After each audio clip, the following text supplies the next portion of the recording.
Hello प्रेपमेट्स, कैसे हो आप सब लोग। स्वागत है आप सभी का अपनी प्यारी मोस्ट वांटेड सीरीज वर्जन 2.0 में। और आज हम पढ़ने वाले हैं करंट इलेक्ट्रिसिटी का पार्ट 2। मैंने बताया था इस चैप्टर को हमने दो पार्ट्स के अंदर डिवाइड किया है। पहले पार्ट में हमने करंट, वोल्टेज, जो भी डिफरेंट सर्किट एलिमेंट्स होते हैं उनकी कैरेक्टरिस्टिक प्रॉपर्टीज के बारे में पढ़ा था and that video was very very much important. और आज के वीडियो के अंदर हम कुछ स्पेसिफिक इलेक्ट्रिक सर्किट्स के बारे में पढ़ेंगे। आज के वीडियो के ऊपर से आप दो क्वेश्चंस एक्सपेक्ट कर सकते हो नीट के अंदर। तो बिना किसी देरी के शुरुआत करते हैं आज का वीडियो। इंफॉर्मेशन बहुत कम है और इसकी शुरुआत होगी सबसे पहले व्हीट स्टोन ब्रिज से। Wheat stone bridge basically 4 resistances का एक स्पेशल कॉन्फ़िगरेशन है एज शोन इन फिगर। ये जो चारों रेजिस्टेंस है R1, R2, R3, R4, इनकी वैल्यू कुछ इस तरीके से सेट करी जा सकती है कि B और D के ऊपर जो पोटेंशियल की वैल्यू है वो सेम हो जाए। और अगर पोटेंशियल की वैल्यू सेम हो जाएगी तो B से D की तरफ कोई भी करंट फ्लो नहीं होगी। यानी कि इस गैल्वेनोमीटर के अंदर जो करंट IG पॉसिबली जा सकती है वो उस पर्टिकुलर कॉन्फ़िगरेशन के अंदर, उस पर्टिकुलर सेटिंग के ऊपर कितनी हो जाएगी, 0 हो जाएगी। तो उस पर्टिकुलर कॉन्फ़िगरेशन को बोला जाता है बैलेंस्ड व्हीट स्टोन ब्रिज। तो बैलेंस्ड व्हीट स्टोन ब्रिज के अंदर क्या क्या होगा, एक तो B और D का जो वोल्टेज है वो सेम हो जाएगा, पोटेंशियल सेम हो जाएगा, या फिर आपकी जो गैल्वेनोमीटर वाली ब्रांच है उसके अंदर करंट जो है वो 0 हो जाएगी, या फिर अब ध्यान देना कि ये इसमें इन रेजिस्टेंसेस का क्या योगदान है, या फिर इस रेजिस्टेंस और इस रेजिस्टेंस का रेशियो इस रेजिस्टेंस और इस रेजिस्टेंस के इक्वल हो जाएगा। आर इक्विवेलेंट, अब जब भाई साहब कोई करंट जाएगी ही नहीं तो इस ब्रांच को गायब किया जा सकता है। तो ये दोनों सीरीज में हो जाएंगे, ये दोनों सीरीज में हो जाएंगे और जो आएंगे वो पैरेलल में हो जाएंगे। तो इक्विवेलेंट रेजिस्टेंस क्या होगा, इन दोनों को ऐड कर दो R1 प्लस R3, इन दोनों को ऐड कर दो R2 प्लस R4, और ये दोनों जो रेजिस्टेंसेज हैं ये एक दूसरे के पैरेलल के अंदर है। तो पैरेलल का अपन कैसे निकालते थे, equivalent circuit, equivalent resistance product divided by addition, multiplication divided by addition. तो इसको मल्टीप्लाई कर दिया और इनको ऐड कर दिया तो ये R1 plus R2 plus R3 plus R4 आ जाएगा। अगर ये फॉर्मूला याद ना भी रहे तो आपको ये ध्यान रखना है कि इस ब्रांच को गायब करना और फिर सर्किट को सॉल्व करना है, राइट। अब इसके बहुत सारे अलग अलग जो वेरिएशंस हैं वो आपको दिखाई दे सकते हैं। जैसे इसका एक वेरिएशन ऐसा दिखाई देता है जिसमें इस तरीके से बनाया जाता है इसको, ठीक है। ये ऐसे 3 रेजिस्टेंसेस दे दिए जाते हैं, एक यहां पर कनेक्ट हो जाता है, एक यहां पर कनेक्ट हो जाता है, इस तरीके से। ये भी बेसिकली क्या बन रहा है, एक व्हीट स्टोन ब्रिज ही बन रहा है।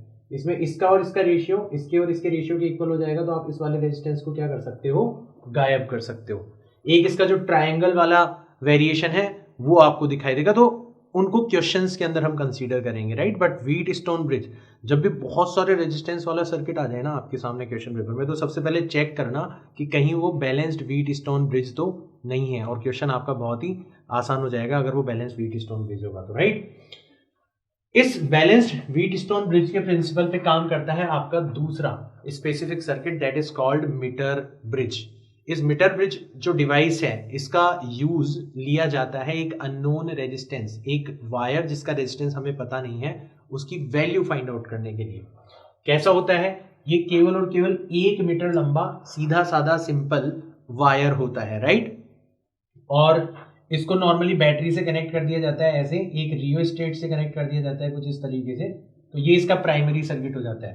फिर इसके अंदर 2 गैप्स मिलेंगे आपको, राइट। पहले वाले गैप के अंदर हम रेजिस्टेंस बॉक्स को कनेक्ट करते हैं जिससे हम जितनी चाहें उतनी वैल्यू का एक नोन रेजिस्टेंस निकाल सकते हैं, राइट। और यहां पर हम उस वायर को कनेक्ट कर देते हैं जिसका हमें रेजिस्टेंस फाइंड आउट करना है। तो उसको एक्स लिख दिया मैंने, एक्स का मतलब है हमें पता नहीं उसका रेजिस्टेंस कितना है। बीच में गैल्वेनोमीटर से कनेक्ट करके जॉकी से कनेक्ट कर देते हैं और उसको इस वायर के डिफरेंट पॉइंट्स के ऊपर टच करवाते हैं। एक ऐसा पॉइंट ढूंढते हैं जिसके लिए गैल्वेनोमीटर का जो डिफ्लेक्शन है वो कितना हो जाए, 0 हो जाए, तो वो बैलेंस कंडीशन होती है, मतलब उस कंडीशन पे अपन रीडिंग लेते हैं। तो मान लो वो पॉइंट हमें इस एंड से, ध्यान रखना किस एंड से, जिस तरफ अपनों ने रेजिस्टेंस बॉक्स कनेक्ट करा है उस एंड से हमें कितनी डिस्टेंस के ऊपर मिलता है, L डिस्टेंस के ऊपर मिलता है। तो जो रिमेनिंग डिस्टेंस हो जाएगी वो पक्का कितनी हो जाएगी, 100 माइनस L हो जाएगी। बैलेंस व्हीट स्टोन ब्रिज के अकॉर्डिंग इसका और इस टुकड़े का रेजिस्टेंस, इसका और इस टुकड़े का रेजिस्टेंस, इनका रेशियो क्या रहना चाहिए, सेम रहना चाहिए। अब रेजिस्टेंस जो है वो लेंथ के डायरेक्टली प्रोपोर्शनल होता है, इसलिए हम डायरेक्ट इसको इसकी लेंथ से डिवाइड कर देते हैं। तो r को l से डिवाइड कर देंगे, x को 100 माइनस l से डिवाइड कर देंगे, और फाइनली जो फॉर्मूला निकल के आएगा वो निकल के आएगा x is equal to 100 minus l divided by l times r। कुछ चीजें ध्यान में रखनी है, वायर जो है वो जानबूझ के हमने ऐसा लिया है जिसका क्रॉस सेक्शनल एरिया जो है वो यूनिफॉर्म है, ताकि रेजिस्टेंस केवल और केवल किसके ऊपर डिपेंड करे, लेंथ के ऊपर डिपेंड करे। दूसरा, हमने जो लेंथ मेजर करी है वो किस एंड से मेजर करी है, रेजिस्टेंस बॉक्स वाले एंड से मेजर करी है, तब जाके ये फॉर्मूला वर्क करेगा। तो मैं तो आपको रिकमेंड करूंगा कि इस फॉर्मूले को याद करने की बजाय अपना व्हीटस्टोन ब्रिज जो है उसको अच्छे से सीख लो, फिर किसी भी तरीके का मीटर ब्रिज का क्वेश्चन हो आप आसानी से कर दोगे, क्योंकि अक्सर इसके क्वेश्चनों में चेंज करने के लिए बोलते हैं कि इस रेजिस्टेंस को उठा के इधर लगा दिया, इसको इधर लगा दिया, इसके पैरेलल कुछ कनेक्ट कर दिया, इसके सीरीज कुछ कनेक्ट कर दिया। तो आप तो व्हीटस्टोन ब्रिज ध्यान रखो, राइट, इस फॉर्मूले को भी ध्यान रखने की जरूरत नहीं है। तीसरा जो स्पेसिफिक सर्किट हमारे काम में आएगा and that is called potentiometer. ये बहुत इंपॉर्टेंट है। पोटेंशियोमीटर भी एक सीधा सादा सिंपल सा लंबा वायर होता है। लंबा इसलिए रखा जाता है ताकि आप इस पोटेंशियोमीटर को और ज्यादा से ज्यादा सेंसिटिव बना सको, राइट। पोटेंशियोमीटर की सेंसिटिविटी उसकी लेंथ के डायरेक्टली प्रोपोर्शनल होती है, मतलब जितना आप लेंथ बढ़ाओगे पोटेंशियोमीटर उतना ही ज्यादा सेंसिटिव होगा। तो बहुत लंबा वायर होता है, इतना लंबा वायर होता है कि आपने लैब के अंदर देखा होगा कि उस वायर को इस तरीके से एक एक मीटर के सेक्शन के अंदर लपेट के रखा जाता है ताकि आपका जो डिवाइस है वो बहुत बड़ा ना हो जाए साइज के अंदर। तो नॉर्मली जो लैब के अंदर पोटेंशियोमीटर आपकी स्कूल्स के अंदर रखे हुए हैं उस पर 10 मीटर लंबा वायर होता है, बट इन जनरल हम कितनी भी लेंथ का वायर ले सकते हैं, बस लेंथ ज्यादा होनी चाहिए। तो अ wire of length capital L and resistance capital R having potential drop across it V। अब ये पोटेंशियल ड्रॉप कहां से आएगा, हम इस वायर को एक प्राइमरी सेल से कनेक्ट कर देंगे यूजिंग अ रियोस्टेट। रियोस्टेट का पर्पस ये है कि हम जितना मन चाहा वोल्टेज जो है वो उस पोटेंशियोमीटर के वायर के ऊपर ड्रॉप करवा सकते हैं, राइट। अभी आप सर्किट्स के अंदर देखोगे। तो अगर हमें ये सारी की सारी चीजें पता पड़ जाए तो हम सबसे पहले पोटेंशियोमीटर की एक कैरेक्टरिस्टिक प्रॉपर्टी होती है उसको फाइंड आउट करते हैं, that is called potential gradient. It is nothing but potential drop across the wire of potentiometer per unit length, यानी कि V डिवाइडेड बाय L। कई बार हमें V नहीं दिया जाता, रेजिस्टेंस दे देते हैं और हम करंट फाइंड आउट कर लेते हैं प्राइमरी सर्किट को सॉल्व करके, ठीक है। तो IR डिवाइडेड बाय L हो जाएगा। कई बार हमें L भी नहीं दिया जाता तो R को हम लिखेंगे रो L अपॉन A, L से L कट जाएगा। तो ये तीनों फॉर्मूला आपको ध्यान रखने हैं। अगर V और L दे दिया जाए तो ये, I R और L दे दिया जाए तो ये, I रेजिस्टिविटी और एरिया ऑफ क्रॉस सेक्शन दे दिया जाए तो ये पोटेंशियल ग्रेडियंट फाइंड आउट करने का तरीका है। तीनों फॉर्मूलाज आपको ध्यान में रहने चाहिए, राइट। अब इस पोटेंशियोमीटर के जो डिफरेंट सर्किट्स हैं, वैसे तो कैसा भी सर्किट बनाया जा सकता है क्वेश्चन के अंदर, हम क्वेश्चंस के अंदर इसके डिफरेंट वेरिएशन देखेंगे, बट जो स्टैंडर्ड सर्किट है वो ये 3 है। पहला, इसके अंदर हम सिंपल पोटेंशियोमीटर को एक प्राइमरी बैटरी और रियोस्टेट से कनेक्ट कर देंगे ताकि इसके ऊपर कुछ पोटेंशियल ड्रॉप करवा सकें। फिर पोटेंशियल ड्रॉप करवाने के बाद में हम एक और बैटरी लेंगे, ध्यान रखना इसका हायर टर्मिनल और इसका हायर पोटेंशियल वाला टर्मिनल E की जगह कनेक्ट होना चाहिए। दूसरे को गैल्वेनोमीटर से कनेक्ट करके हम वो पॉइंट ढूंढेंगे जिसपे गैल्वेनोमीटर के अंदर होने वाला जो डिफ्लेक्शन है वो 0 हो जाए। उस कंडीशन पे, क्योंकि ये एंड तो दोनों सेम जगह कनेक्टेड है और इसके अंदर भी करंट फ्लो नहीं हो रही, पक्का इनका भी एंड जो है उनका पोटेंशियल क्या हो गया, सेम हो गया। तो आप डायरेक्ट कह सकते हो कि ये जो EMF है वो इस L लेंथ के अक्रॉस होने वाले पोटेंशियल ड्रॉप के इक्वल होगा। अब आपने बोला था कि सर पर यूनिट लेंथ जो पोटेंशियल ड्रॉप होता है वो तो x के इक्वल होता है, तो L लेंथ के अक्रॉस जो पोटेंशियल ड्रॉप होगा वो किसके इक्वल हो जाएगा, x टाइम्स L के इक्वल हो जाएगा। तो इस तरीके से जो EMF होगा वो किसके इक्वल हो जाएगा, x टाइम्स L के इक्वल हो जाएगा।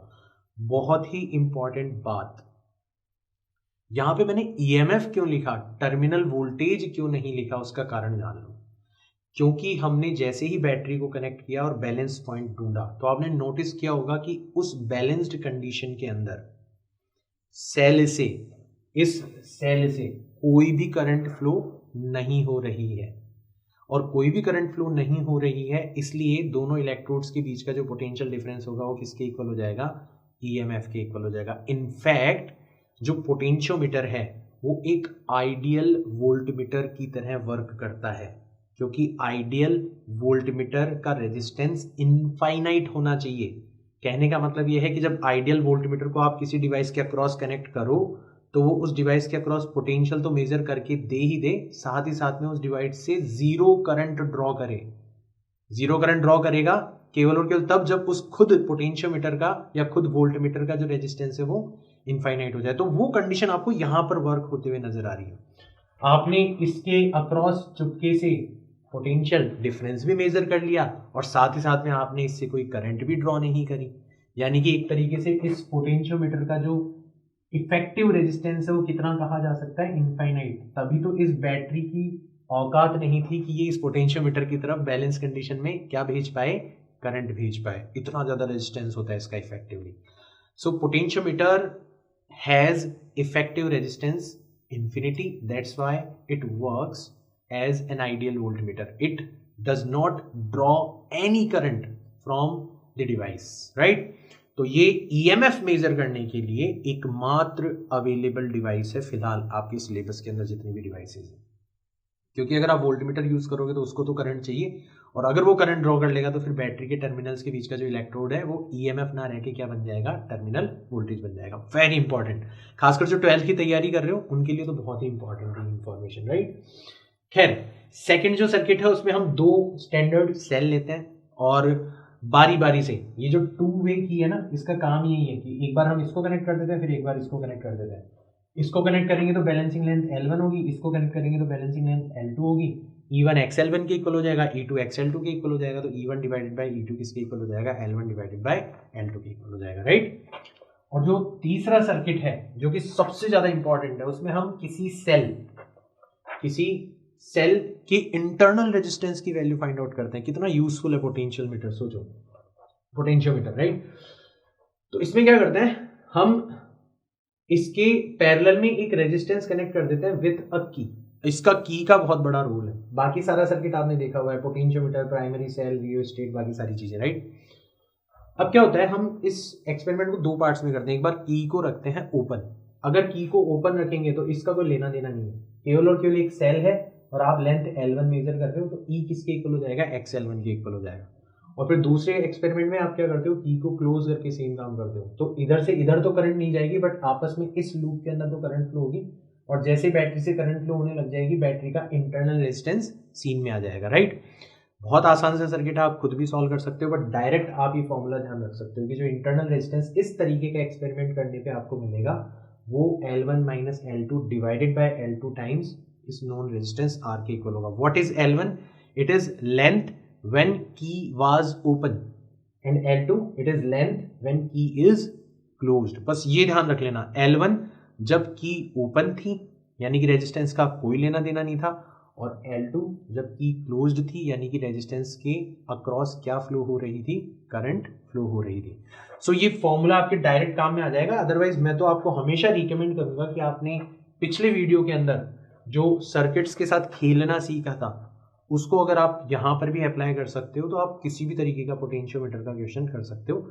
आपको क्वेश्चन को अच्छे से समझना है। अब ये चीज आपको पता चलेगी जब अपन क्वेश्चंस करेंगे तब, ठीक है। नेक्स्ट चीज, हम गैल्वेनोमीटर बनाते हैं। अब गैल्वेनोमीटर कैसे बनता है, बेसिकली उसके अंदर एक मूविंग कॉइल होती है। जैसे आप करंट फ्लो करते हो उसके अंदर डिफ्लेक्शन जनरेट होता है, वो रोटेट करती है कॉइल, राइट। और वो जो डिफ्लेक्शन होता है वो करंट यानी कि बहने वाली जो करंट है गैल्वेनोमीटर के अंदर से उसके डायरेक्टली प्रोपोर्शनल होता है।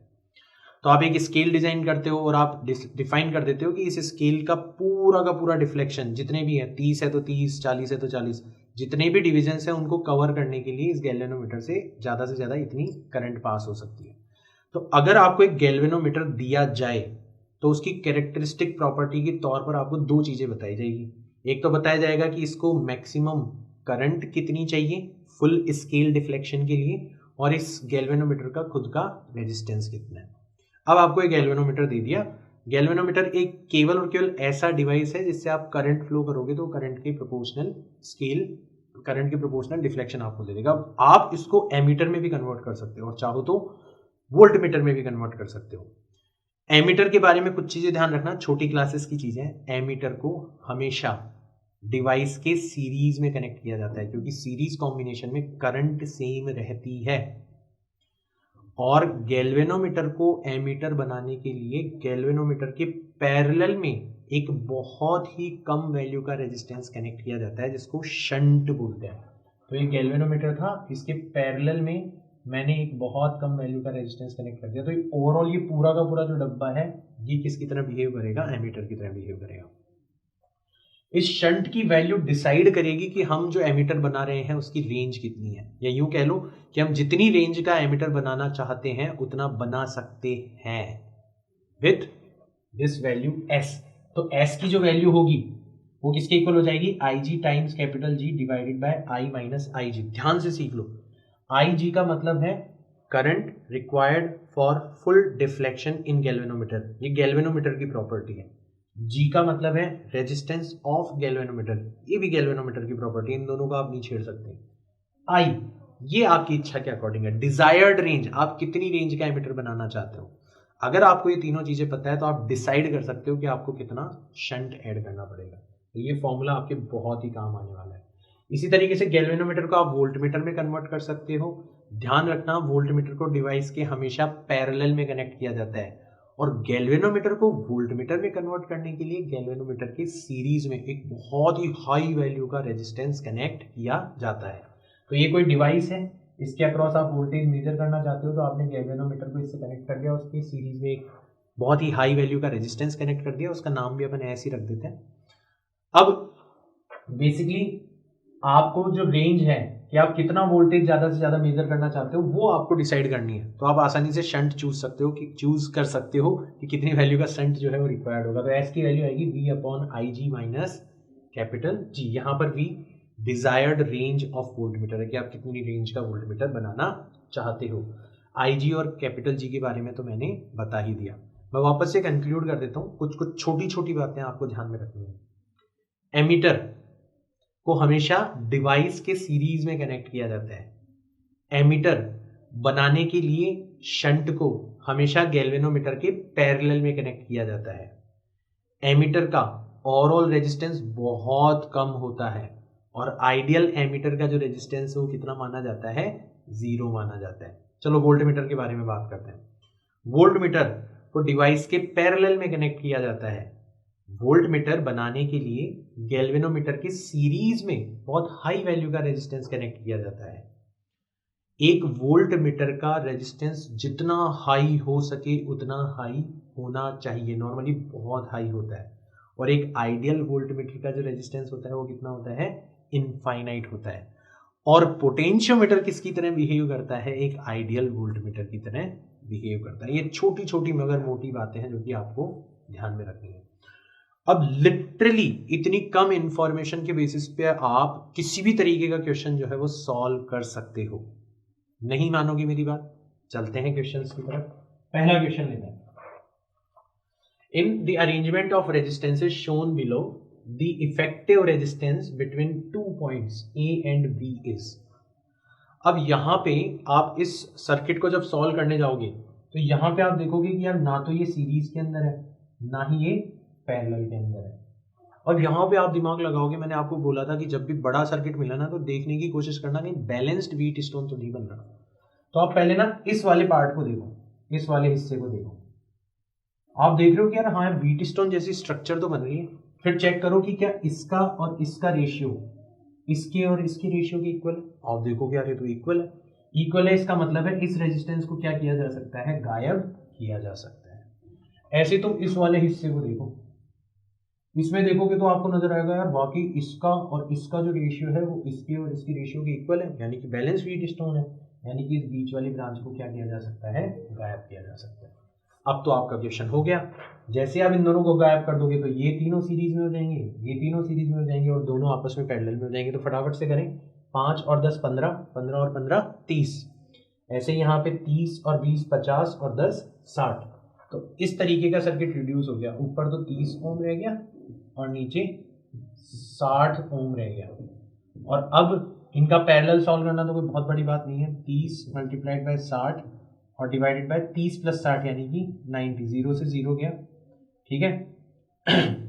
या 30 से 3 टाइम्स कैंसिल कर दो और 3 से ये 20 टाइम्स कैंसिल हो जाएगा, यानी कि 20 ओम जो है वो आपका रेजिस्टेंस आ जाएगा। तो पहचानना है आपको, बस यही खेल है पूरा का पूरा यार। कंसेप्ट बहुत आसान है, नजरें जो है वो शार्प होनी चाहिए, राइट। नेक्स्ट क्वेश्चन देखते हैं। In the following circuit the reading of the voltmeter will be.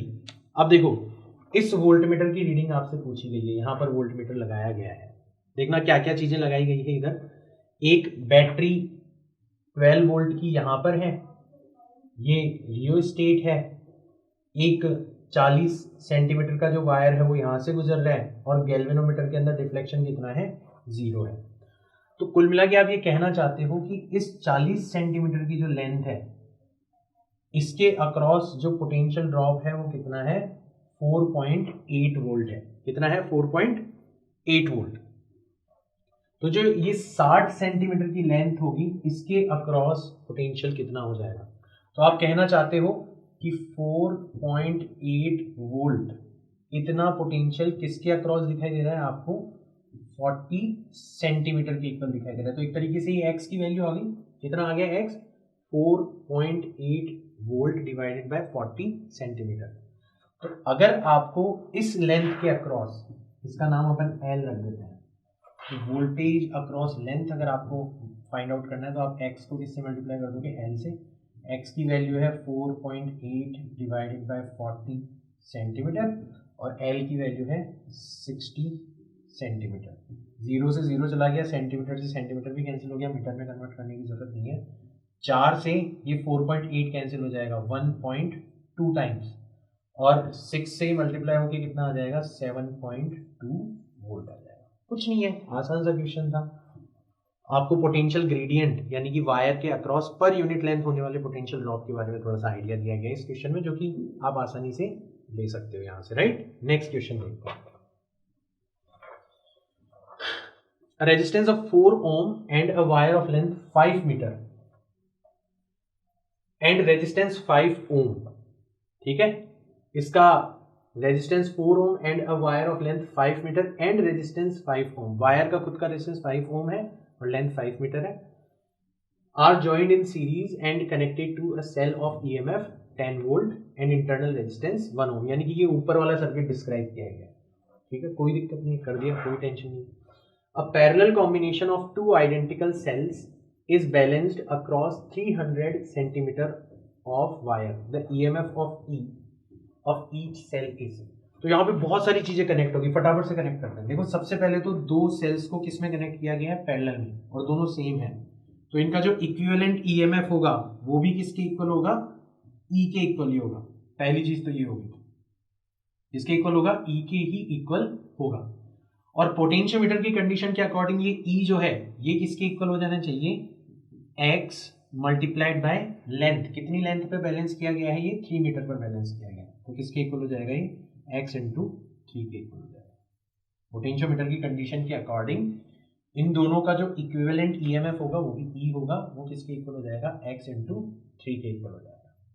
ठीक है, चलो अपनों को ये E फाइंड आउट करना है। अब इस E को फाइंड आउट करने के लिए हमें किसकी रिक्वायरमेंट पड़ रही है, x की रिक्वायरमेंट पड़ रही है। तो x की वैल्यू फाइंड आउट करके लेके आते हैं। हमें देखो वायर का रेजिस्टेंस दिया हुआ है, राइट, और क्या दिया हुआ है, हमें वायर की लेंथ दी हुई है। अगर हम कैसे भी करके करंट फाइंड आउट कर ले तो हमारा काम बन जाएगा। और करंट हम कैसे फाइंड आउट करेंगे, इस ब्रांच का पूरा रेजिस्टेंस निकालते हैं। देखो 1 ओम खुद का इंटरनल रेजिस्टेंस है, 4 ओम इसका रेजिस्टेंस है, तो टोटल कितना हो गया 5, और 5 ओम इसका वायर का रेजिस्टेंस है, तो टोटल कितना हो गया 10। तो जो करंट फ्लो होगी वो किसके इक्वल हो जाएगी, 10 volt divided by 10 ohm resistance, यानी कि 1 एम्पियर के इक्वल हो जाएगी। और अगर करंट 1 एम्पियर है तो x की वैल्यू होती है I into R divided by L। I हो गया 1 एम्पियर, रेजिस्टेंस हो गया 5 ओम, और लेंथ हो गई 5 मीटर। 5 से 5 कैंसिल हो जाएगा, 1 वोल्ट पर मीटर इसकी वैल्यू आ जाएगी। और जैसे ही 1 यहाँ पर रखोगे तो EMF की वैल्यू आ जाएगी 3 वोल्ट। कर दोगे ये क्वेश्चन आसानी से। ऑप्शन नंबर 2 जो है वो क्या हो जाएगा, करेक्ट हो जाएगा। तो मैंने आपको पहले भी बताया था कि पोटेंशियोमीटर के जो क्वेश्चंस है वो बहुत आसान होते हैं। आपकी जो नॉलेज है वो इनफैक्ट पिछले वीडियो की नॉलेज जो है वो ज़्यादा काम में आएगी। सिंपल सी कि वायर के अक्रॉस पोटेंशियल ड्रॉप इतना होता है, IR फलाना का, ये जो फॉर्मूला है, राइट। बस थोड़ा सा आपको कनेक्ट करना आना चाहिए। तो बहुत सारी चीज़ें एक साथ आ जाती है ना, इसलिए कनेक्शन के अंदर मुश्किल होती है। उसी की प्रैक्टिस में करवाना चाहता हूँ आपको। नेक्स्ट क्वेश्चन करते हैं। In figure battery E is balanced on 55 centimeter length of potentiometer wire, but when a resistance of 10 ohm is connected in parallel with the battery, then it balances on 50 centimeter length of the potentiometer wire. Then internal resistance, तो internal resistance का formula हुआ करता था L1 minus L2 divided by L2 times R. अब बस question से आपको ये पहचानना है कि L1 क्या है और L2 क्या है. तो मैंने बताया था जब आपका की ओपन होता था यानी कि केवल और केवल बैटरी को बैलेंस करते थे तो लेंथ कही जाती थी L1. तो यहाँ पे भी कही रखा है given battery E is balanced on 55 centimetre length of potentiometer wire. ठीक है, तो L1 तो आपको कितना दे रखा है 55 सेंटीमीटर दे रखा है. But when A resistance R आपको दे दिया कितना 10 ओम is connected in parallel with the battery, then it balances on 50 centimetre, यानी कि L2 कितना हो जाता है आपका 50 सेंटीमीटर. सारी चीजें मिल गई, सारा मसाला मिल गया. तो ये हो जाएगा 55 minus 50 divided by 50 times resistance कितना है 10. तो ऊपर रह जाएगा 5, नीचे रह जाएगा 50 इंटू 10. इससे ये चला गया, इससे ये चला गया. 1 ओम जो है वो आपका आंसर आ जाना चाहिए. यानी कि ऑप्शन नंबर 1 जो है वो करेक्ट हो जाना चाहिए. आसान क्वेश्चन है, अब तो लग रहे होंगे आसान पोटेंशियोमीटर. नेक्स्ट क्वेश्चन देखते हैं. 7 resistances are connected as shown in figure. The equivalent resistance between A and B. तो अगेन A और B के बीच में हमें क्या करना है, इक्विवेलेंट रेजिस्टेंस फाइंड आउट करना है. इतने सारे रेजिस्टेंसेस है ना, तो सबसे पहले तो देखो कहीं सीरीज पैरेलल बन रहा है क्या. तो आप देखोगे वो तो गड़बड़ हो रही है वहाँ. ठीक है, जैसे यहाँ पर एक डेल्टा या स्टार कनेक्शन बन रहा है, यहाँ पर मतलब neither series nor parallel, right. मैं बड़े भारी भरकम वर्ड यूज नहीं करूंगा अभी. खैर, तो फिर मैंने दूसरा आपको बताया था कि नीट का क्वेश्चन है, तो आप सीधा सीधा ये देखो कि कहीं किसी ना किसी तरीके से बैलेंस्ड व्हीट स्टोन तो नहीं बन रहा.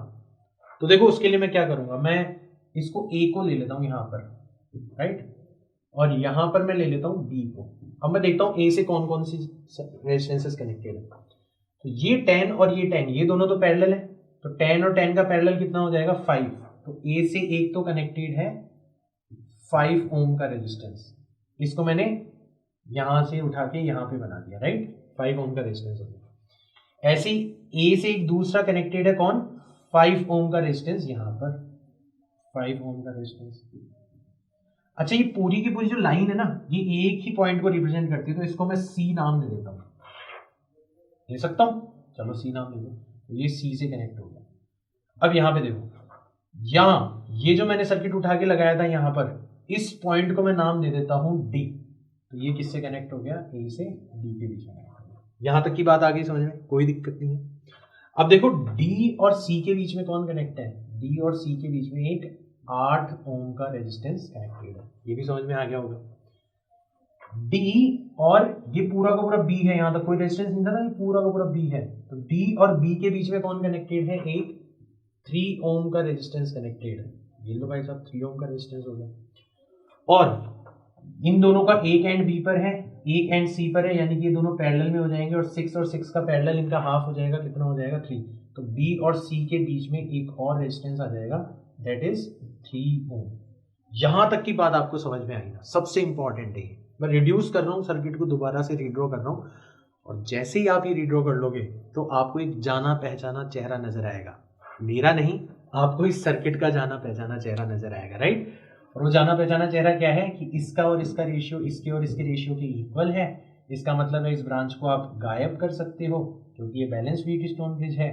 यानी कि ये दोनों सीरीज में हो जाएंगे तो 8 ओम हो जाएगा रेजिस्टेंस, ये दोनों सीरीज में हो जाएंगे तो 8 ओम हो जाएगा, और ये दोनों पैरेलल में हो जाएंगे तो 4 ओम इसका इक्विवेलेंट रेजिस्टेंस हो जाएगा. ऑप्शन नंबर 2 जो है वो करेक्ट हो जाएगा. आ रहा है समझ में, आ रहा है समझ में. ठीक है, ठीक है, okay. Next question. AB is a potentiometer wire of length 100 centimeter and its resistance is 10 ohm. It is connected in series with resistance R is equals to 40 ohm and a battery of EMF 2 volt. ये primary circuit को describe किया गया है. Negligible internal resistance. If a source of unknown EMF E is balanced by 40 centimeter length of the potentiometer, the value of E is. देखो E की जो value है वो किसके इक्वल होगी, X इंटू L के इक्वल होगी. L हमें दे दिया गया है 40 सेंटीमीटर. अब रही सही बात है केवल और केवल किसके ऊपर, X के ऊपर. एल तो कितना दे दिया गया है हमें 40 सेंटीमीटर, तो हमें कुल मिला के एक्स निकालना है। अब देखो हमें वायर की लेंथ दे रखी है, लेंथ ऑफ द वायर कितनी है 100 सेंटीमीटर। हमें वायर का रेजिस्टेंस दे रखा है कितना है 10 ओम, और it is connected in series with resistance R, वो तो खैर डिस्क्राइब कर लेंगे। तो एक्स की जो वैल्यू है वो किसके इक्वल होगी I times R divided by L. R आ गया, एल आ गया, भाई साहब केवल और केवल एक चीज बची हुई है दैट इज आई। वो कहां से निकालेंगे, इस सर्किट को पकड़ लो, इसका खुद का इंटरनल रेजिस्टेंस तो 0 है, ये रेजिस्टेंस कितना है आपको दे रखा है 40 ओम, राइट, और इस पूरे के पूरे वायर का जो रेजिस्टेंस है वो कितना है 10 ओम, तो टोटल रेजिस्टेंस कितना हो जाएगा 50 ओम। तो करंट की वैल्यू कितनी आ जाएगी, टोटल वोल्टेज तो है 2 वोल्ट और टोटल रेजिस्टेंस है 50 ओम, यानी कि 1 डिवाइडेड बाय 20 एम्पियर आ जाएगी। अब अपन x की वैल्यू निकाल सकते हैं, i की वैल्यू तो हो जाएगी 1 डिवाइडेड बाय 20, रेजिस्टेंस की वैल्यू हो जाएगी 10 और लेंथ की वैल्यू हो जाएगी 100 सेंटीमीटर। ठीक है, ये भी सेंटीमीटर में, ये भी सेंटीमीटर में, इसलिए सेंटीमीटर लिखने की जरूरत नहीं है, कोई टेंशन नहीं है, सारी चीजें सॉल्व हो जाएगी। अब e की वैल्यू निकालते हैं अपन, e हो जाएगा x का मतलब है 1 divided by 20 into 10 divided by 100 centimetre, और l है आपका 40 सेंटीमीटर। इससे और इससे ये 100 के 2 जीरोस चले जाएंगे केवल और केवल, और सेंटीमीटर से सेंटीमीटर भी चला जाएगा, तो 4 डिवाइडेड बाय 20 बचेगा, यानी कि 2 डिवाइडेड बाय 10 यानी कि 0.2 वोल्ट, 0.2 वोल्ट। एक बार चेक कर लेते हैं कहीं अपनों से कुछ गलती तो नहीं है। एक तो ये 40 सेंटीमीटर है ना, यहाँ पर दिया हुआ है, ठीक है, वापस से चेक करते हैं। आर अपनों को कितना दे रखा है 40 ओम, और वायर का जो रेजिस्टेंस है वो कितना दे रखा है अपनों को 10 ओम, टोटल हो गया 50, टोटल वोल्टेज है 2 वोल्ट, 2 डिवाइडेड बाय 50 करेंगे तो 1 डिवाइडेड बाय 25 आएगा। यार मैं बहुत छोटी छोटी मिस्टेक करने लगा हूँ आजकल, मेरा कैरियर खतरे में है। 1 डिवाइडेड बाय 25, राइट, चलो इसको करेक्ट करते हैं, 1 डिवाइडेड बाय 25, यहाँ पे भी 1 डिवाइडेड बाय 25 कर लेते हैं, तो अल्टीमेटली इसको काटते हैं यहाँ पर, बाकी सारी चीजें ठीक है, 1 डिवाइडेड बाय 25 ठीक है ठीक है ठीक है ठीक है। चलो तो ये बच जाएगा 4 डिवाइडेड बाय 25, यानी कि आपका आंसर आना चाहिए सबसे पहले तो पॉइंट लगेगा 40 1 2 सॉरी 1 टाइम ही जाएगा,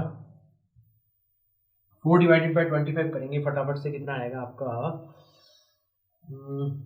अगर अपन पॉइंट लगाएंगे तो 40 कर सकते हैं, 40 होते ही 25 एक बार चला जाएगा, फिर बचेगा आपका 51 50, तो ये 6 टाइम्स चला जाएगा, तो 0.16 वोल्ट हाँ है अपना आंसर, राइट, तो 0.16 वोल्ट, ऑप्शन नंबर 4 जो है वो करेक्ट हो जाना चाहिए।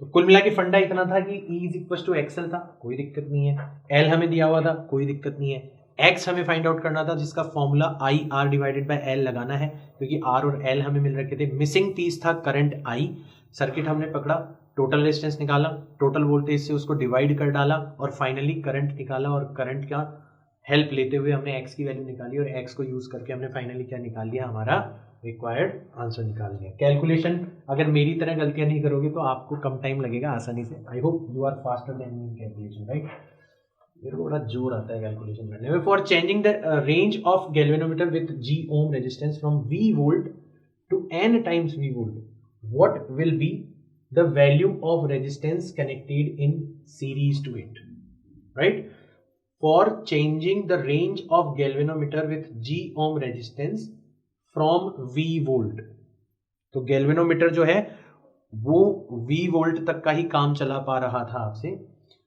उसको आप N टाइम्स V वोल्ट पर लेके जाना चाहते हो, what will be the value of resistance connected in series. तो हमारा फॉर्मूला हुआ करता था S is equal to V upon IG minus G। शुरुआत में आपने कोई रेजिस्टेंस सीरीज के अंदर कनेक्ट नहीं किया, यानी कि S की वैल्यू 0 रख दी, V upon IG minus G, तो V सिंपली किसके इक्वल हो गया, IG इंटू G के इक्वल हो गया। फिर नेक्स्ट कंडीशन में आपने S वैल्यू का एक रेजिस्टेंस सीरीज में कनेक्ट कर दिया, डिजायर्ड रेंज जो है वो n टाइम्स v कर दी। ये तो गैल्वेनोमीटर की प्रॉपर्टी होती है, चेंज होगी नहीं, ये गैल्वेनोमीटर की प्रॉपर्टी होती है, चेंज होगी नहीं। v की वैल्यू अपन रखते हैं n times IG times capital G divided by IG and minus G। IG से IG चला गया, G कॉमन ले लेते हैं n माइनस 1। तो इतनी वैल्यू का जो रेजिस्टेंस है n माइनस 1 टाइम्स G, ये आपको फाइनली क्या करना पड़ेगा, इसके सीरीज में कनेक्ट करना पड़ेगा। आसान सा क्वेश्चन है, सिंपल फॉर्मूला बेस्ड क्वेश्चन है, आसानी से क्वेश्चन को पकड़ सकते हो आप। नेक्स्ट क्वेश्चन देखते हैं। The length of a wire of a potentiometer is 100 centimetre and the EMF of its standard cell is E volt. ठीक है, तो पोटेंशियोमीटर वायर की जो लेंथ है, डेटा कलेक्ट करते चलते हैं, वो कितनी दे रखी है हमें, 100 सेंटीमीटर दे रखी है and EMF of its standard cell is E volt. इसको जिस प्राइमरी सर्किट से कनेक्ट किया गया है उसमें ई वोल्ट है।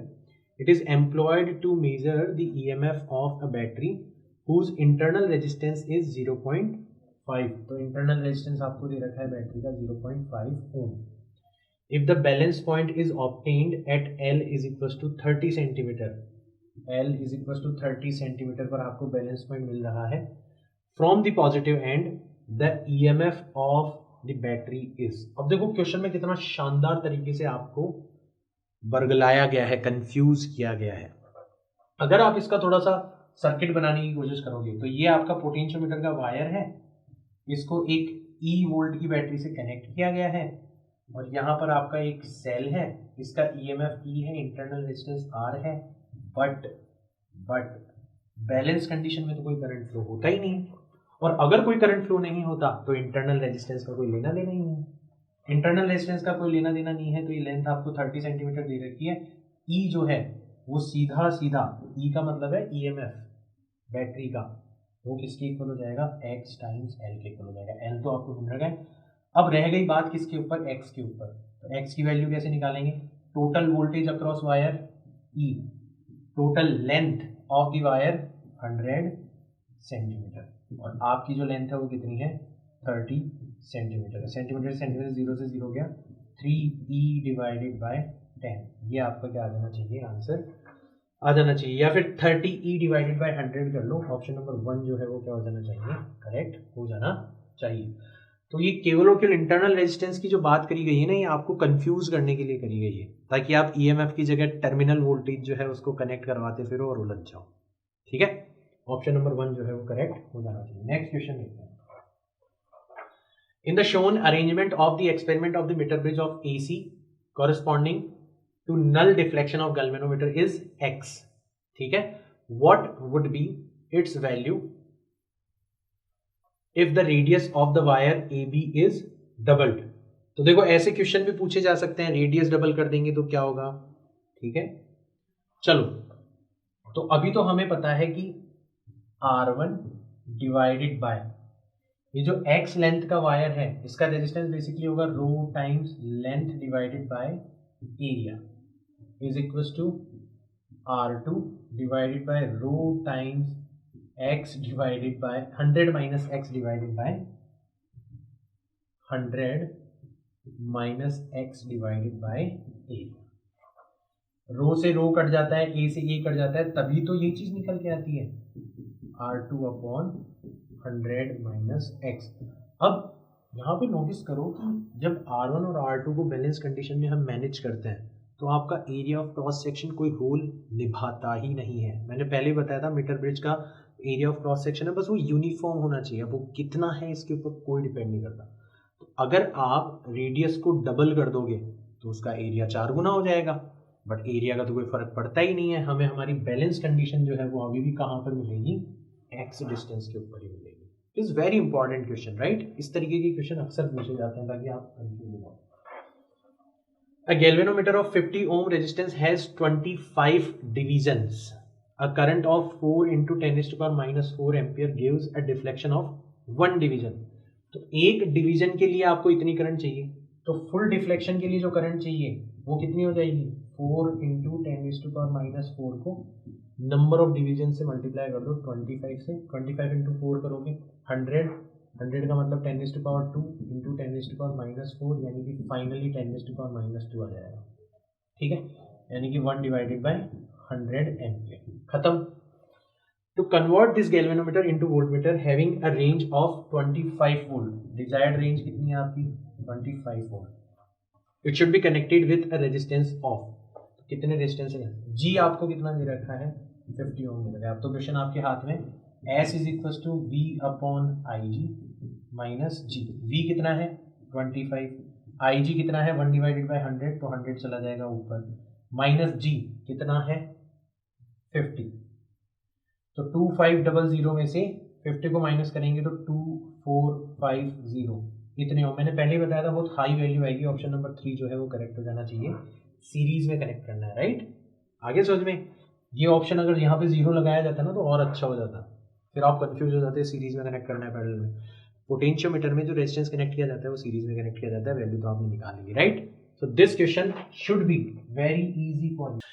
A galvanometer of resistance G is shunted by a resistance S ohm. To keep the main current in the circuit unchanged, the resistance to be put in series with the galvanometer is. तो इस question को अपन जैसा जैसा कह रहे हैं ना वैसा वैसा फॉलो करते हैं कि सबसे पहले आपका केवल और केवल गैल्वेनोमीटर था, ठीक है, फिर आपने छेड़छाड़ी करी और गैल्वेनोमीटर को शंट कर दिया, एक रेजिस्टेंस S कनेक्ट कर दिया यहाँ पर, राइट। अब जब आप ऐसा करोगे तो ओवरऑल आपका जो रेजिस्टेंस है वो चेंज हो जाएगा। यहाँ तो ऑनलाइन रेजिस्टेंस कितना था G था, और यहाँ पे रेजिस्टेंस कितना हो जाएगा G into S divided by G plus S हो जाएगा, कम हो जाएगा रेजिस्टेंस। तो आपकी करंट जो है ओवरऑल जो इस गैल्वेनोमीटर के अंदर घुस रही थी वो करंट क्या हो जाएगी, हैवीली चेंज हो जाएगी। तो आप चाहते हो कि मेन करंट जो है वो सेम रहे, तो उसके लिए आप क्या करते हो, रेजिस्टेंस को बढ़ाने के लिए आप इस गैल्वेनोमीटर के सीरीज में एक रेजिस्टेंस R कनेक्ट कर देते हो और फिर शंट S कनेक्ट करते हो, और इस उम्मीद में कि अब की बार इसका जो ओवरऑल रेजिस्टेंस होगा वो एग्जैक्टली किसके इक्वल होगा, G के इक्वल होगा, ताकि आपने इतना सब कुछ छेड़छाड़ किया, शंट भी कर दिया, रेजिस्टेंस भी लगा दिया, बट ओवरऑल जो रेजिस्टेंस है वो सेम रहा, और ओवरऑल रेजिस्टेंस सेम रहा तो आपकी करंट भी जो है वो सेम रहेगी। तो इसका ओवरऑल रेजिस्टेंस कितना हो जाएगा, ये S और ये G प्लस R ये आपस में एक दूसरे के पैरेलल में है, तो S times G plus R divided by इन दोनों का सम, यानी कि S plus G plus R, ये किसके इक्वल हो जाना चाहिए, ओवरऑल G के इक्वल हो जाना चाहिए। चलो सॉल्व करते हैं, तो इधर तो आ जाएगा SG, इधर आ जाएगा SR, इधर आ जाएगा SG प्लस G स्क्वायर, और R को G से मल्टीप्लाई करोगे तो R टाइम्स G। आप नोटिस कर रहे हो SG से SG कैंसिल हो रहा है, इस RG को इधर ले आते हैं तो R कॉमन आ जाएगा, ब्रैकेट में रह जाएगा S माइनस G, और इधर रह जाएगा अकेला G स्क्वायर, यानी कि जो R रेजिस्टेंस आपने सीरीज में कनेक्ट किया है उसकी वैल्यू आ जाएगी G square upon S minus G, यानी कि ऑप्शन नंबर 4 जो है वो करेक्ट हो जाना चाहिए, राइट। नेक्स्ट क्वेश्चन करते हैं। A potentiometer circuit has been set up for finding the internal resistance of a given cell. The main battery used across the potentiometer wire has an EMF of 2 volt and a negligible internal resistance. The potentiometer wire itself is 4 meter long. When the resistance R connected across the given cell has value of infinity, तो देखो resistance infinity होने का मतलब है, आप समझ गए होंगे ना, अपन वो की वाला जो केस था, थर्ड जो सर्किट था उसकी बात कर रहे हैं। तो रेजिस्टेंस इन्फिनिटी होने का मतलब है आपने उस की को क्या कर रखा है, ओपन कर रखा है, तो उस ब्रांच का रेजिस्टेंस इन्फिनिटी हो गया, और एक बार उसकी वैल्यू रख दी 9.5। Then the balancing length on the potentiometer wire are found to be 3 metre and 2.85 metre respectively. The value of internal resistance of the cell is. अब ये क्वेश्चन जो है ना, ये परफेक्ट एग्जांपल है ऊंची दुकान फीकी भगवान का। इतना लंबा चौड़ा क्वेश्चन बना है, इतनी सारी क्वांटिटीज दी, आपको लग रहा होगा कि पता नहीं कितना ही भयंकर क्वेश्चन होगा, जबकि अगर जब आप इसको डिकोड करोगे तो आप देखोगे यार हमें रास्ती से L1 की वैल्यू दे दी गई है 3 मीटर, L2 की वैल्यू दे दी गई है 2.85 मीटर, और R की वैल्यू दे दी गई है दैट इज 9.5 ओम। और हम क्वेश्चन को समझ चुके हैं कि क्यों ये L1 है, क्यों ये L2 है और क्यों ये R है। तो स्मॉल r जो होता है वो किसके इक्वल होता है, L1 minus L2 divided by L2 times capital R के इक्वल होता है। देखो L1 कितना है आपका 3 minus 2.85 divided by L2 that is 2.85, ठीक है, टाइम्स आपका जो रेजिस्टेंस है दैट इज 9.5। अब इसको सॉल्व करते हैं। 3 में से जब 2.85 आप माइनस करोगे तो ये बचेगा 0.15 डिवाइडेड बाय 2.85 इंटू 9.5। यहाँ पे भी 2 डिजिट्स हैं, यहाँ पे भी 2 डिजिट्स हैं, तो पॉइंट्स हट जाएंगे। एक बार 15 से डिवाइड करके देखो तो 15 से कैंसिल आउट हो जाएगा, ये एक बार चला जाएगा, यहाँ पे 1, फिर बचेगा आपका 5 एंड 8 13 135 यानी कि 9, और 19 से 9.5 को कैंसिल आउट करोगे तो 0.5 बचेगा, यानी कि आपका आंसर कितना आ जाना चाहिए 0.5 ओम, यानी कि ऑप्शन नंबर 3 जो है वो करेक्ट हो जाना चाहिए। Perfect example of those questions जो केवल और केवल आपको डराते हैं, और जो डर गया तो मर गया क्वेश्चंस के अंदर, वो नहीं कर पाएगा इस तरीके के क्वेश्चन। अदरवाइज तो बहुत आसान क्वेश्चन है, राइट। नेक्स्ट क्वेश्चन पर चलते हैं। The resistance of galvanometer is G ohm and the range is 1 volt, यानी कि हमें V दे दिया गया है 1 वोल्ट और हमें गैल्वेनोमीटर का रेजिस्टेंस G दे दिया गया है, right. The value of resistance used to convert into a voltmeter of range 10 volt is, right। तो अब हमें इसको क्या करना है 10 वोल्ट के अंदर कन्वर्ट करना है। अब इस क्वेश्चन को अपन डिकोड करते हैं, 2 अलग अलग तरीके से लेते हैं। हमारा फॉर्मूला होता है S is equal to V upon IG minus G। तो ये तो पहली वाली रेंज हो गई और ये दूसरी वाली रेंज हो गई। हमने पहले भी किया था ये क्वेश्चन, कुछ वैसा ही क्वेश्चन। ये G और IG जो होते हैं ना, ये गैल्वेनोमीटर की प्रॉपर्टीज होते हैं, तो ये कभी भी चेंज नहीं होते। तो पहले केस में आपका जो S है, आपने कुछ किया ही नहीं, सीधा सीधा गैल्वेनोमीटर उठाया और उसका वोल्टेज का जो रेंज है वो मेजर कर लिया, तो S की वैल्यू 0 रही, तो 0, V की जगह रख दिया 1, अंदर रख दिया IG और माइनस G। तो इससे आप देखोगे कि G जो है वो सिंपली किसके इक्वल हो जाएगा 1 अपॉन IG के इक्वल हो जाएगा। पहली चीज आपको पता पड़ गई, कोई दिक्कत नहीं। दूसरा, या IG जो है वो किसके इक्वल हो जाएगा 1 अपॉन G के इक्वल हो जाएगा, क्योंकि हमें G दिया हुआ है ना क्वेश्चन में। फिर दूसरे केस में हमने क्या करा, S वैल्यू का रेजिस्टेंस कनेक्ट कर दिया, ये हमें फाइंड आउट करना है। V की जगह हमने कितना रख दिया 10 volt divided by IG minus G, और 1 अपॉन IG की वैल्यू किसके इक्वल है, खुद G के इक्वल है, तो S की वैल्यू आ जाएगी 10G माइनस G। तो आपका आंसर कितना आ जाएगा 9G। ऑप्शन नंबर 1 जो है वो करेक्ट हो जाएगा। पहले भी करा था ना अपने n टाइम्स V वाला क्वेश्चन करा था, बिल्कुल सिमिलर क्वेश्चन है, right. Next question, a voltmeter of 998 ohm resistance is connected to a cell of EMF 2 volt having internal resistance of 2 ohms. The error in measuring EMF will be। तो देखो, आप जब voltmeter का सहारा लेते हो तो voltmeter से करंट फ्लो होती है, और वोल्टमीटर से करंट फ्लो होती है, उसकी वजह से आप उस वोल्टेज को मेजर नहीं कर पाते जो आपको मेजर करना चाहिए। बेसिकली आप टर्मिनल वोल्टेज को मेजर कर रहे होते हो। तो आपने क्या करा, ये आपने EMF लिया 2 वोल्ट का, ये इसका इंटरनल रेजिस्टेंस है 2 ओम, और ये आपने एक वोल्टमीटर कनेक्ट कर दिया, बट इस वोल्टमीटर का खुद का जो रेजिस्टेंस है वो कितना है 998 ओम है। अब ध्यान देना, आप बेसिकली क्या मेजर कर रहे हो, टर्मिनल वोल्टेज। टर्मिनल वोल्टेज किसके इक्वल होता है E माइनस आई स्मॉल r के इक्वल होता है, और I किसके इक्वल होता है E upon capital R plus small r के इक्वल होता है।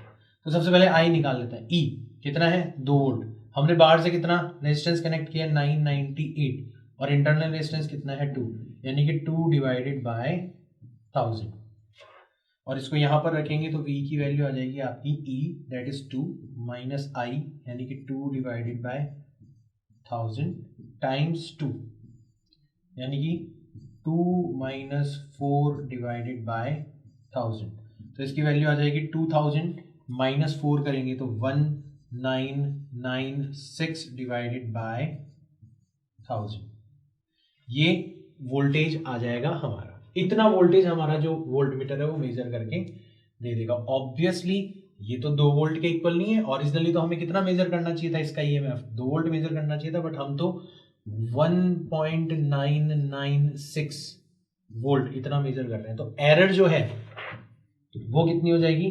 2.000 में से 1.996 को आप क्या कर दो, माइनस कर दो, यानी कि 0.004, इतनी आपकी एरर आ जाएगी।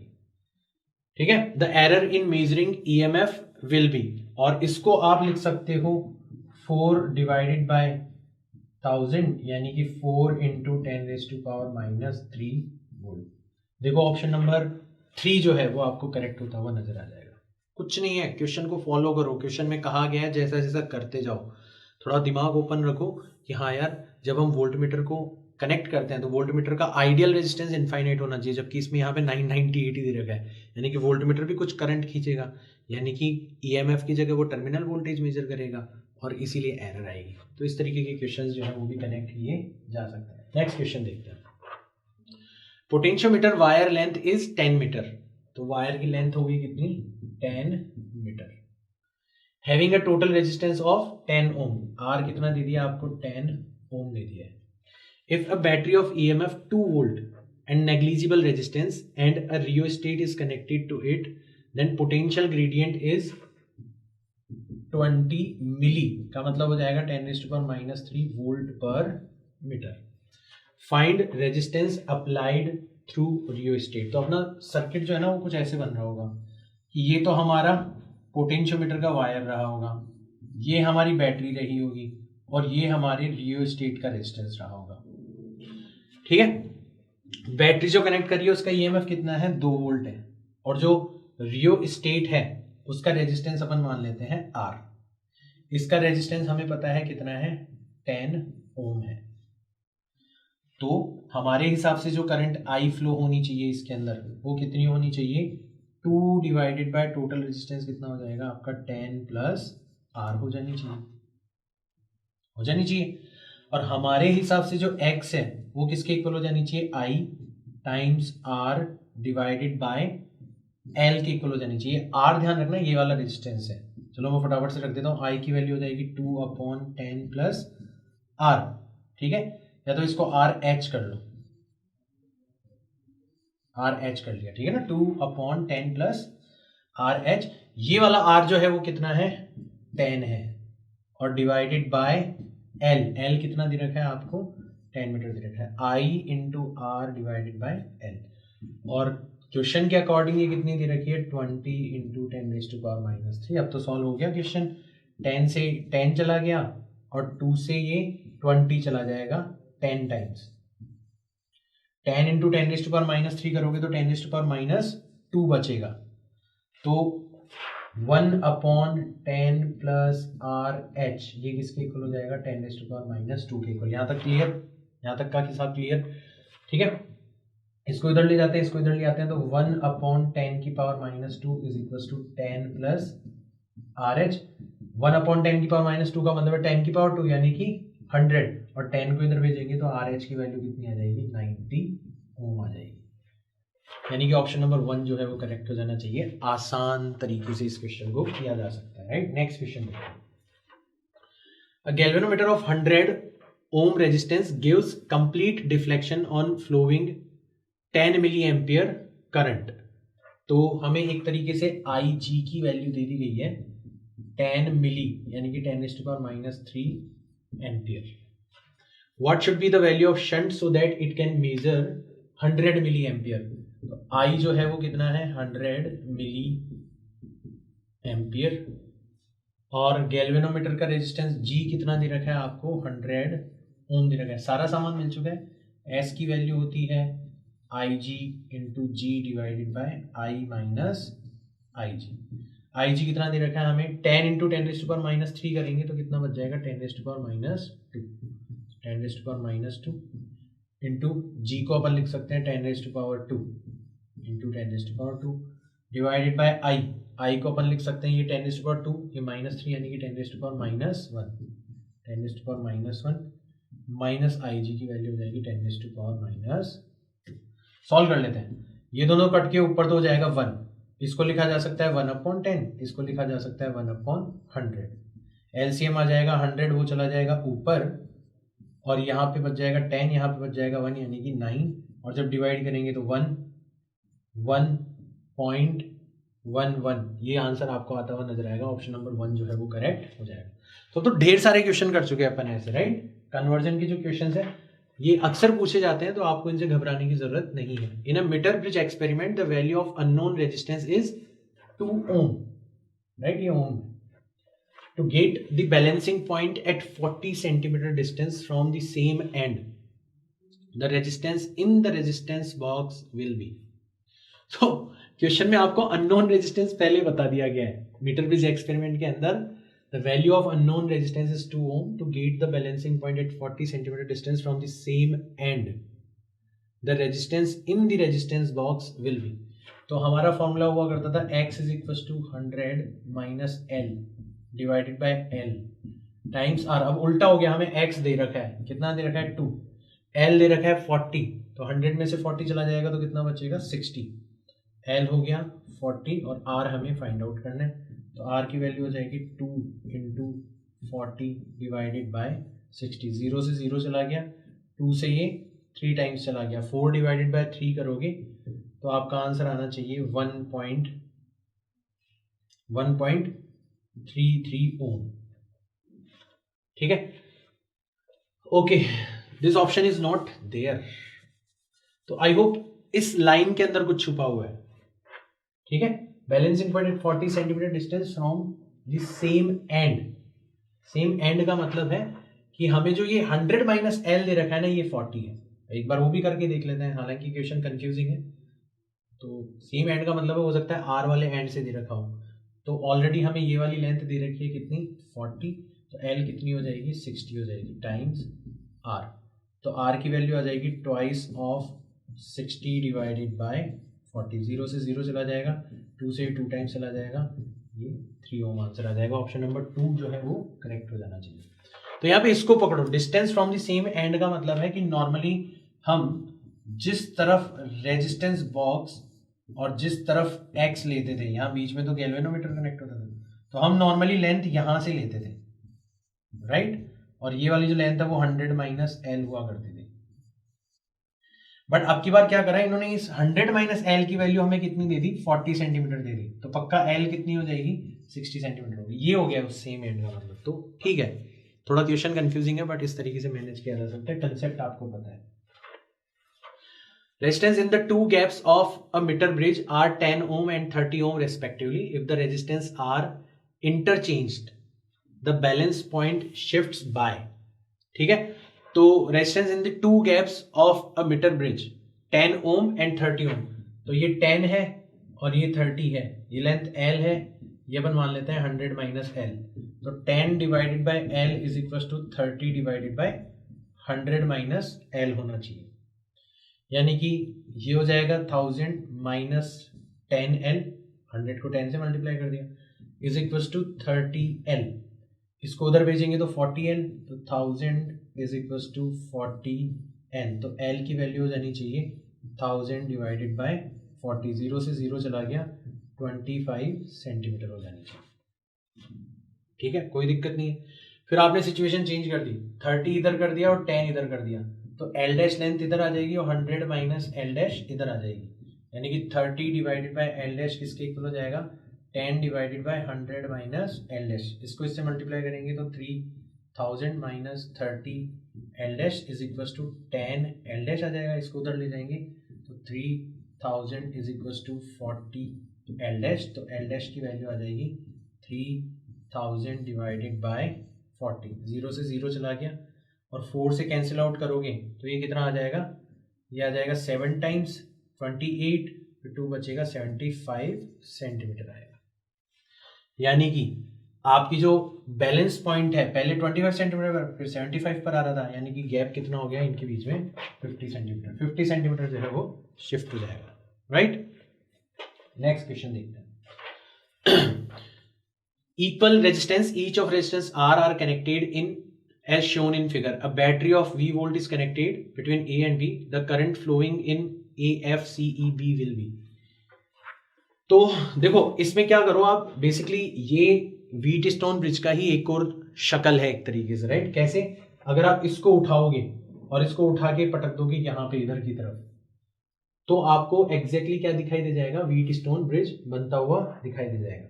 तो आपने क्या करा, यहां से ये उठाया, ठीक है, इसको गायब कर दो और इस पूरे के पूरे सर्किट को कहां पे ले जाओ आप, दूसरी तरफ ले जाओ। तो आपने इसको उठा के यहां से कहां पे रख दिया, उठाया यहां से और आपने वापस से कहां पे रख दिया, इस तरफ रख दिया। तो ये वाला रेजिस्टेंस इधर की तरफ आ गया और ये वाला रेजिस्टेंस इधर की तरफ आ गया और जो एंड ए था वो इधर की तरफ आ गया। ऐसे इस बी एंड को भी इधर ले आते हैं, एंड बी जो है वो इधर आ गया। अब देखो आपको व्हीटस्टोन बनता हुआ नजर आ रहा है, ये भी आर है, ये भी आर है, इसका रेशियो इसके रेशियो के इक्वल आ रहा है, यानी कि आपका व्हीटस्टोन ब्रिज बन रहा है, राइट। व्हीटस्टोन ब्रिज बन रहा है तो इसको आप क्या कर सकते हो, गायब कर सकते हो, और गायब कर सकते हो फिर इसके बाद में इनका इक्विवेलेंट रेजिस्टेंस कैसे निकालोगे, ये आर आर दोनों सीरीज में तो 2R हो जाएगा, ये आर और आर दोनों सीरीज में 2R हो जाएगा, तो 2R और 2R पैरेलल में है तो वापस से रेजिस्टेंस कितना हो जाएगा, R हो जाएगा। यानी कि ए एफ कहां पर है आपका, एफ कहां पर है, दिखाई नहीं है इसमें, ए ई होगा आई गेस जहां तक है वो, ठीक है, ए ई सी ई बी, मतलब इस ब्रांच के अंदर कितनी करंट फ्लो हो रही होगी ये आपसे पूछा जा रहा है, ठीक है ना। तो वो जो करंट है वो कितनी हो जाएगी आपकी, सिंपली V अपॉन आर के इक्वल हो जाएगी। इक्विवेलेंट रेजिस्टेंस कितना हो जाएगा, V अपॉन आर हो जाएगा, राइट। तो अपन तो इक्विवेलेंट करंट ले लेते हैं, अभी इसमें क्लियर नहीं हो रहा, डायग्राम के अंदर F नहीं रखा था तो अपन इसको ले लेते हैं। तो नॉर्मली ये क्वेश्चन मैंने इसलिए इंक्लूड किया है ताकि ये जो ट्राइंगल वाली फॉर्म है व्हीटस्टोन ब्रिज की वो आपको ध्यान में रहे, राइट। आगे समझ में। तो अगर अपन वापस से रिवाइज करें इस क्वेश्चन को, फटाफट से देख लेते हैं, बहुत सारे चेंजेस करे थे तो मैं वो सारे के सारे चेंजेस बता देता हूं आपको। तो नेक्स्ट पेज पर चलते हैं। तो ऐसा सर्किट था आपका, इसमें एफ अभी भी नहीं दिखाई दे रहा, तो ये इंक्लूड करना भूल गए, कुछ ना कुछ मिसप्रिंट हुआ है। बट ये क्वेश्चन मैंने इसलिए इंक्लूड करवाया था ताकि आपको मैं बता सकूं कि ये जो चीज है ये भी एक व्हीटस्टोन ब्रिज की तरह है। तो आपको इसका और इसका रेशियो, इसका और इसका रेशियो देखना होता है, अगर सेम होता है तो आप इसको गायब कर सकते हो और फिर व्हीटस्टोन ब्रिज की तरह इसको डील कर सकते हो, राइट। तो मैंने आपको करके दिखाया, आप खुद भी कर सकते हो, V अपॉन आर इसका जो है वो आंसर आ जाएगा, राइट।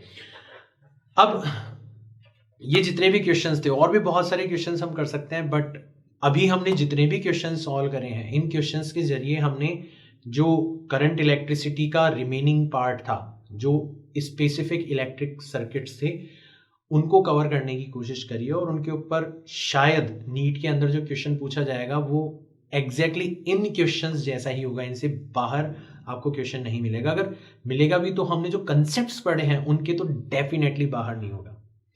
तो आप इन क्वेश्चंस को दोबारा सॉल्व किया करो, मैं हमेशा हर वीडियो के लिए कहता हूं। और उसके बाद में आपको अपने इंक्रीज्ड कॉन्फिडेंस का फायदा उठाना चाहिए। Test series chapter wise available है प्रेप ऑनलाइन ऐप के ऊपर, and it's hugely beneficial, right. क्योंकि जब हमने मोस्ट वांटेड सीरीज डिजाइन करी थी तो कुछ इसी लाइन के ऊपर उस टेस्ट सीरीज को डिजाइन किया गया था। ध्यान रखना, मोस्ट वांटेड सीरीज आपको बहुत ज्यादा नॉलेज दे रही है, उससे भी कई गुना ज्यादा ये सीरीज आपका कॉन्फिडेंस इंक्रीज करने के लिए बनाई गई है।